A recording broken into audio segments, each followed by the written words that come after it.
Neurologist Dr. Jason Wang is a doctor and a veteran. As a lead researcher at the Baylor Scott & White Neuroscience Institute and chairman of the Department of Neurosurgery at Baylor Scott & White Memorial Hospital in Temple, Texas, his team is working on major developments to diagnose and treat traumatic brain injuries. Dr. Jason Wang is a man on a mission. We don't have to do the CAT scan on this patient. From his office in Texas to his surgical work in the OR, he draws upon his own battlefield experience to help soldiers. Born in China, involved in the Tiananmen Square protests, he came to the U.S. under political asylum status, eventually earning his citizenship and a scholarship to medical school. After 9/11, he joined the military. Today, his experiences are helping thousands of soldiers suffering.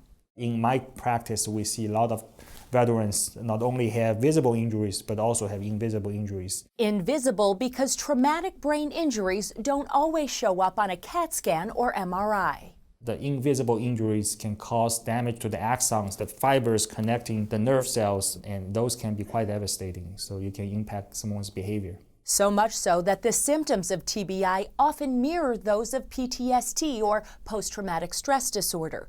Depression, anxiety, chronic headaches and fatigue, cognition and memory problems.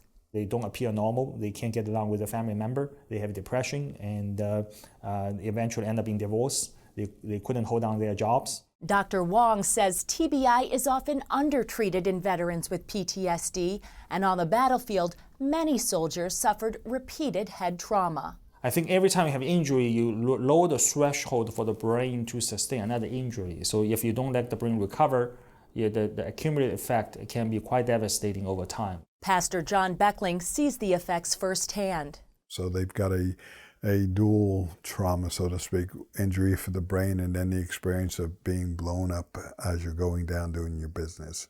The organization American Veterans with Brain Injuries is also trying to help. One way is through their dog tag and ID card program.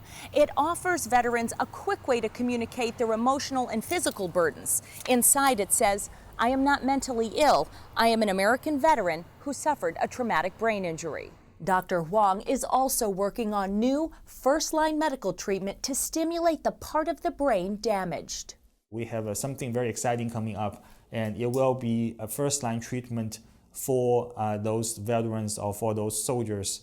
And it's very exciting research. And it's called neuromodulation, and Dr. Wong hopes to have the treatment available in 2 to 3 years. We, of course, will continue to follow and report the latest developments.